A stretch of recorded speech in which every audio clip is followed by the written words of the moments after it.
Bienheureux Père Marie-Eugène de l'Enfant Jésus, 1844-1967.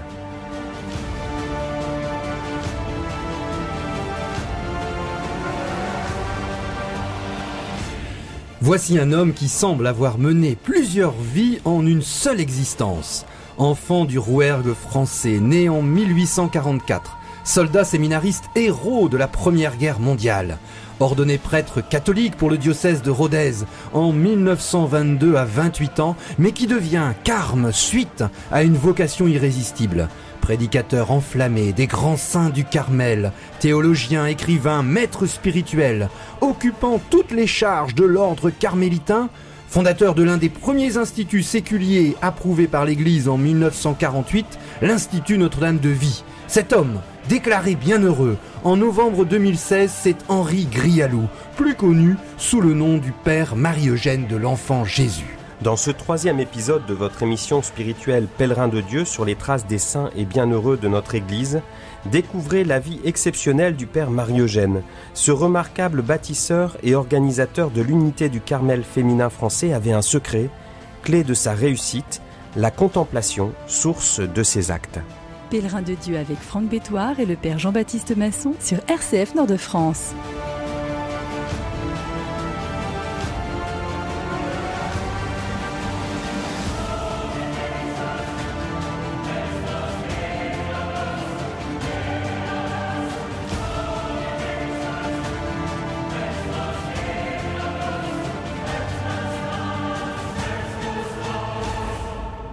Dans cette 3e émission sur les pas d'Henri Grialou, le Père Marie-Eugène de l'Enfant Jésus, nous vous invitons à une plongée dans l'ordre du Carmel. Cet ordre comprend 3 branches. D'abord les hommes, les frères Carmes. C'est un ordre né en Terre Sainte, où des ermites vécurent dans des grottes du mont Carmel au XIIe siècle.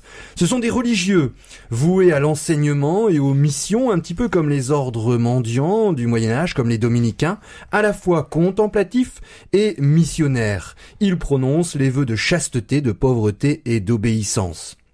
Le Père Marie-Eugène était donc un frère, un père carme. Mais il existe également une 2e branche, la branche féminine, les carmélites, qui va être inventée, établie par le bienheureux Jean Sorette au milieu du XVe siècle, d'abord dans les Pays-Bas.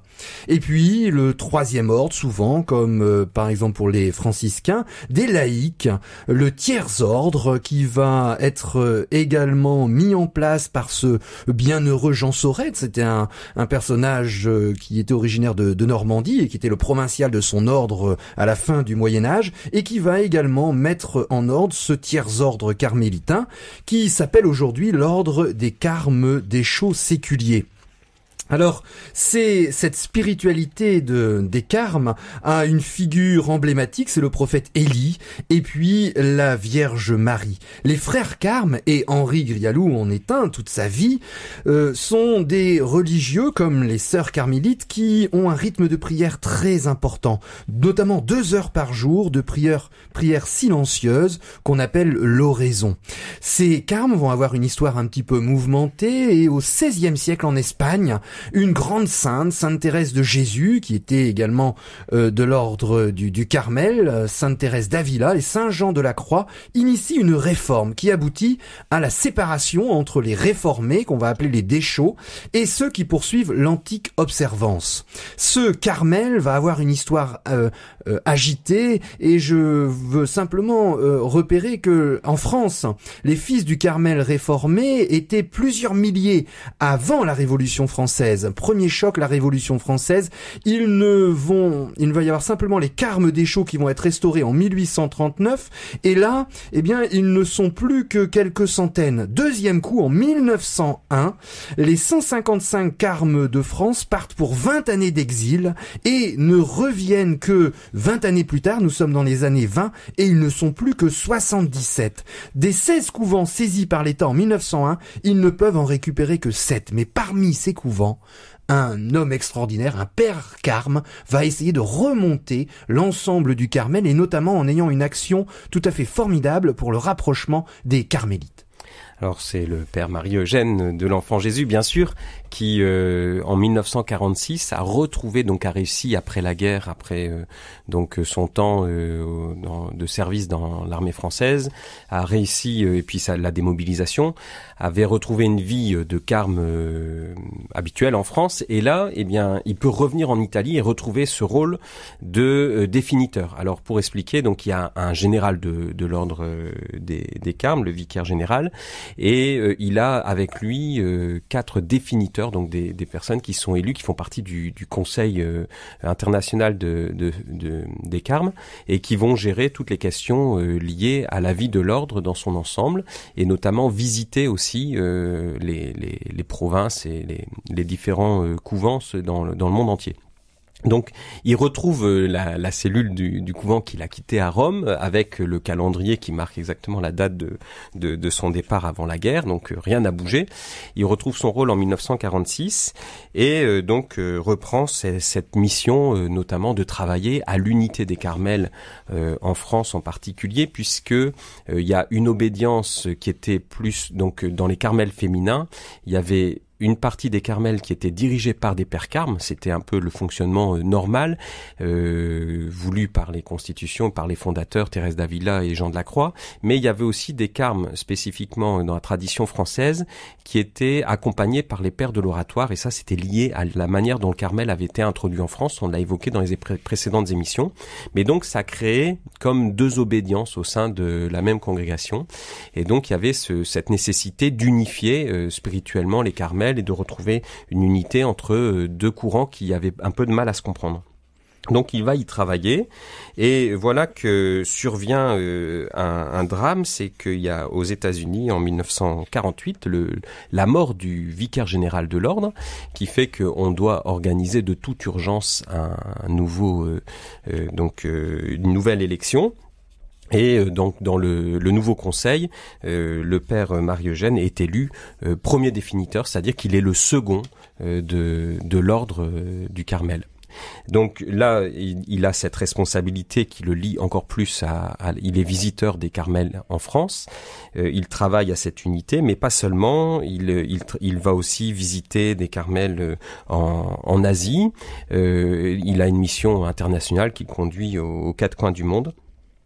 Et donc il y a une histoire aussi un petit peu difficile pour lui, en particulier en France, puisque au Carmel de Lisieux, il y avait à l'époque l'étude des œuvres de Thérèse de Lisieux dans laquelle il était particulièrement impliqué.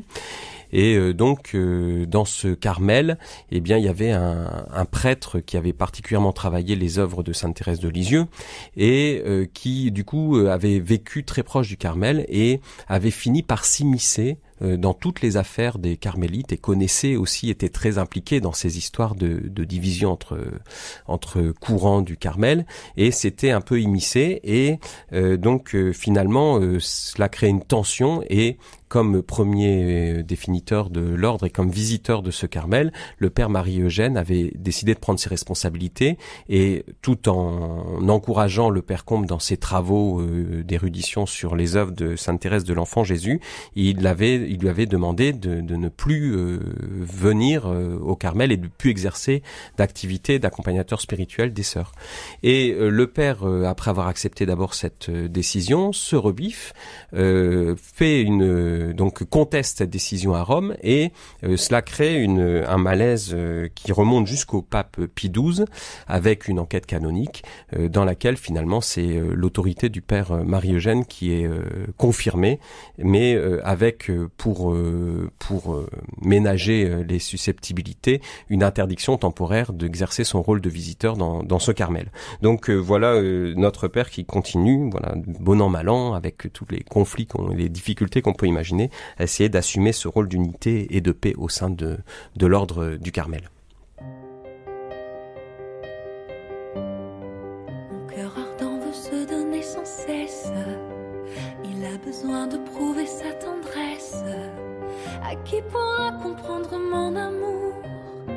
Quel cœur voudra me payer de retour? Ô toi qui sus créer le cœur des mères, je trouve en toi le plus tendre des pères. Rien ne saurait me charmer ici-bas. Le vrai bonheur ne s'y rencontre pas. Ma seule paix, mon seul bonheur, mon seul amour, c'est toi, Seigneur. À chaque instant tu me suis, tu me gardes. Pèlerin de Dieu sur RCF Nord-de-France.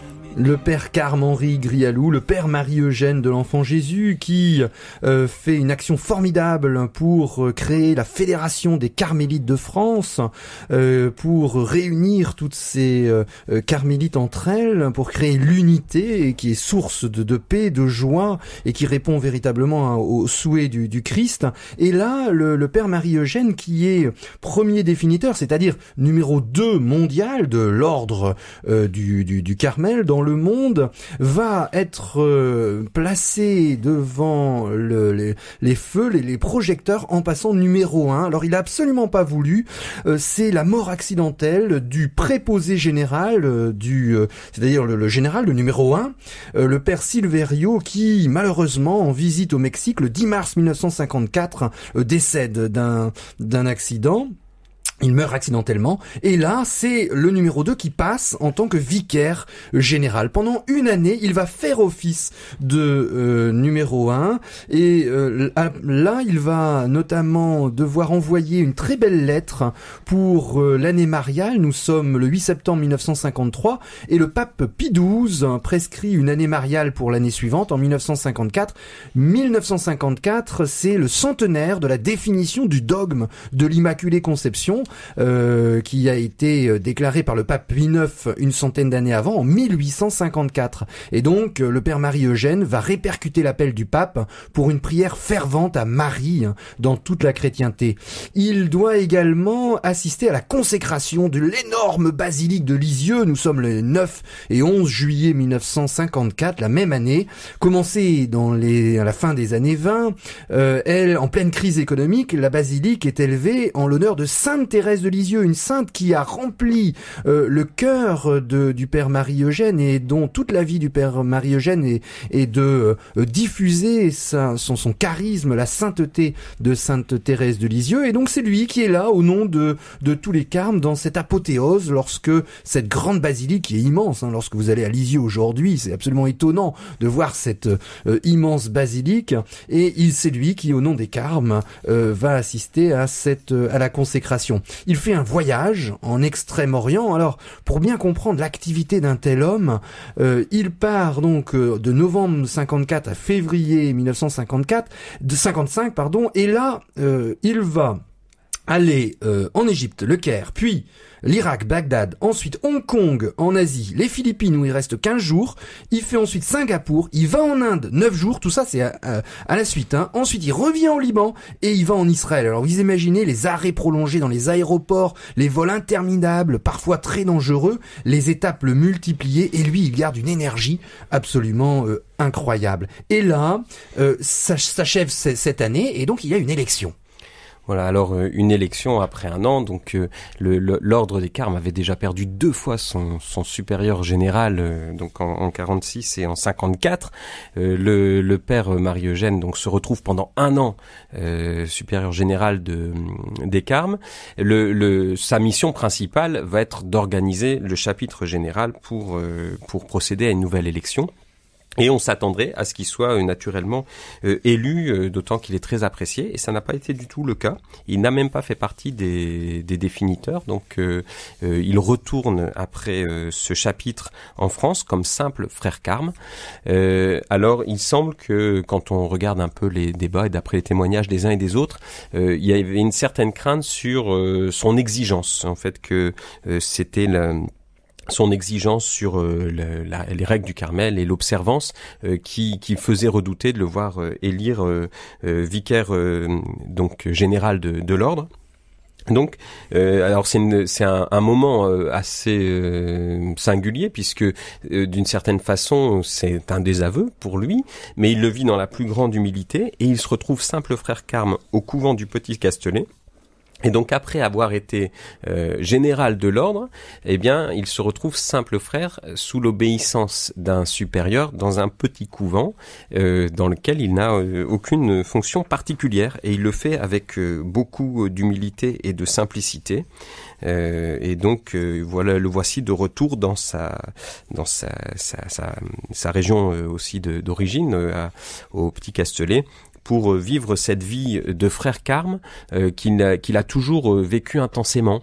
Et donc c'est vrai qu'on connaît davantage le père Marie-Eugène, on en parle comme le fondateur de l'Institut Notre-Dame de Vie, cette œuvre qui est la grande œuvre de sa vie sur laquelle on reviendra. Mais c'est d'abord aussi le frère, avant d'être le père, c'est le frère Marie-Eugène qui vivait toutes les exigences de la vie du Carmel.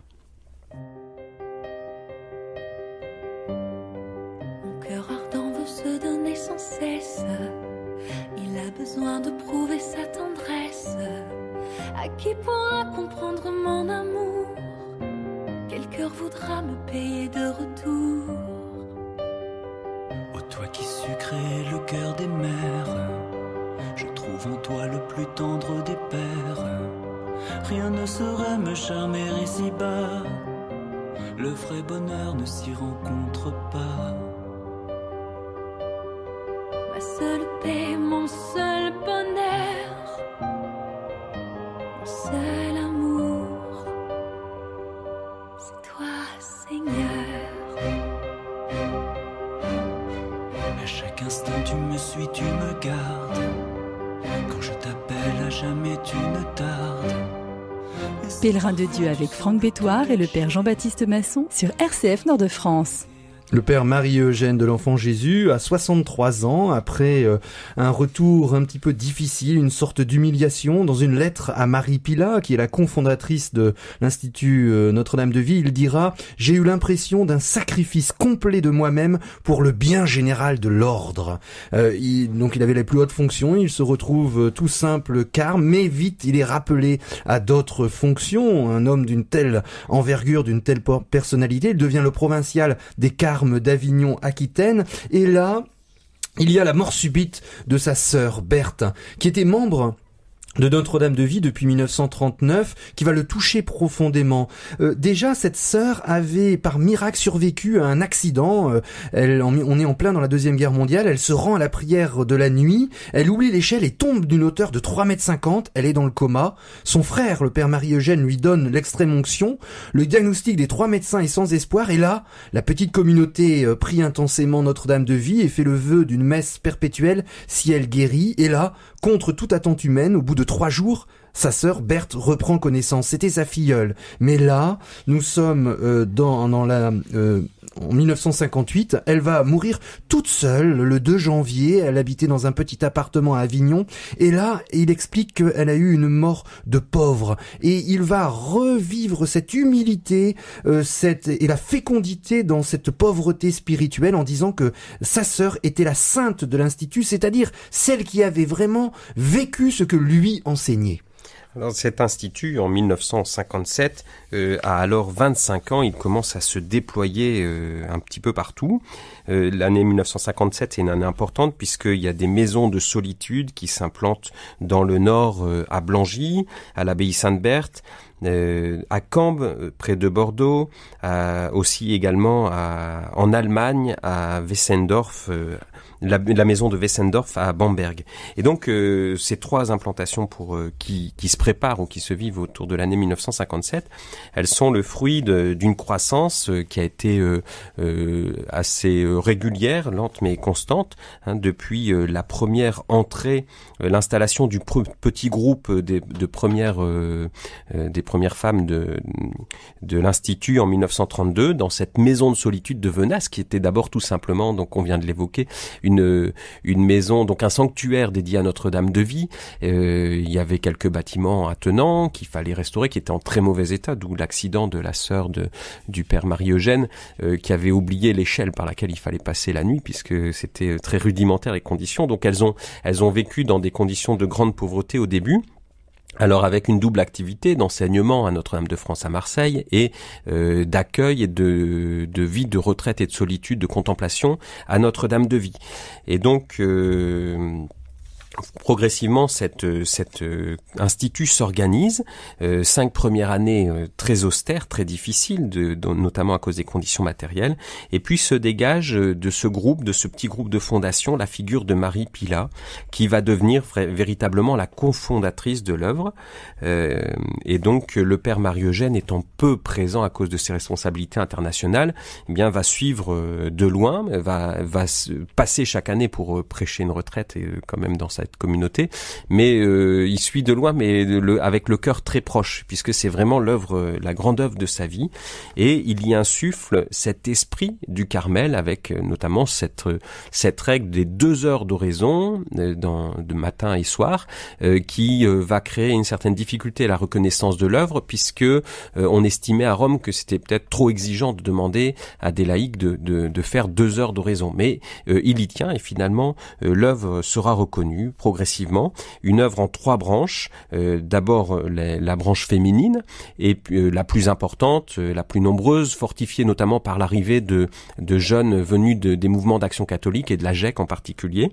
Et puis donc la branche masculine et la branche sacerdotale qui vont s'organiser plus tard et qui seront moins nombreuses. Voici ce beau fruit et cette œuvre du Père qui va avoir une reconnaissance dans l'Église par le biais d'instituts séculiers pour justement pouvoir accueillir des membres qui, en étant laïcs, se consacrent totalement à Dieu. Alors le père Marie-Eugène va cumuler à partir de ces années, il a à peu près une 60aine d'années, il va être réélu plusieurs fois comme le provincial des Carmes d'Avignon d'Aquitaine, c'est-à-dire des voyages notamment au Canada. Il poursuit également toutes les implantations pour l'Institut séculier de Notre-Dame de Vie, mais sa santé se délabre. Il a à 65 ans une première congestion pulmonaire où il dit « je ne suis plus en fer, je suis en aluminium ». Mais comme il se rétablit, eh bien on lui donne toujours de nouveau des nouvelles charges et cependant, il a maintenant 71 ans, nous sommes en février 1965, il a une grave pneumonie qui l'oblige à alléger ses engagements, c'est le temps de l'appauvrissement physique, mais même si le rayonnement spirituel reste intense, et par grand froid, donc il a une congestion pulmonaire, mais il se rétablit, mais on sent que ses forces petit à petit l'abandonnent. Alors ce qui est extraordinaire, c'est au cours des dernières années de sa vie, il est mort en 1967, eh bien, il a continué à donner le maximum de lui-même, et au moment où on pensait qu'il allait finalement se retirer à Venasque pour vivre cette vie plus contemplative, eh bien, il a continué toujours sa vie contemplative, mais en déployant une activité au maximum de ses capacités. Alors, cette vie entièrement donnée va s'achever lors de la Semaine Sainte 1967, où, eh bien, quelques mois plus tôt, le diagnostic est tombé, cancer de la prostate, et donc 3 mois de maladie. Il va continuer autant qu'il peut, surtout par lettres, à assumer ses tâches et à affermir son œuvre, et son état de santé va s'est délabré brutalement au cours de cette semaine sainte. Après 3 jours de souffrance, qui correspond au Triduum pascal, il rend son âme à Dieu, il entre au ciel le lundi de Pâques 1967, à l'âge de 72 ans, entouré des membres des 3 branches de l'Institut Notre-Dame de Vie. Alors parmi les derniers mots qu'il leur adresse, il y a ceci très touchant et qui dit toute la préoccupation de son cœur: garder la fidélité à l'esprit de l'Institut, la fidélité à l'ordre, à l'essentiel, action et contemplation bien unies. Pour moi, je m'en vais vers l'étreinte de l'Esprit Saint. Ces obsèques sont célébrées le 30 mars dans la cour d'honneur de Notre-Dame de Vie, transformée en vaste chapelle. Il dira à Marie Pilat, dans ces dernières années, « J'ai beaucoup souffert dans ma vie, il faut cela pour la fécondité. » Et la cause de la béatification du père Marie-Eugène va être ouverte en 1985, simplement 18 années après sa mort. On rassemble un tribunal avec notamment Monseigneur Guy Gaucher, dont vous avez une magnifique biographie au Cerf qu'il faut lire, aux éditions du Carmel. Carmel. Et puis, on va rassembler près de 25 000 pages, 70 volumes pour les fournir à Rome. Il y a d'abord une étape diocésaine, puis une étape romaine où on refait plusieurs milliers de pages. Et finalement, notre pape Benoît XVI va déclarer vénérable le Père Marie-Eugène de l'Enfant Jésus en 2011 et le pape François reconnaît un miracle en mars 2016 pour procéder à sa béatification en novembre 2016 à Avignon.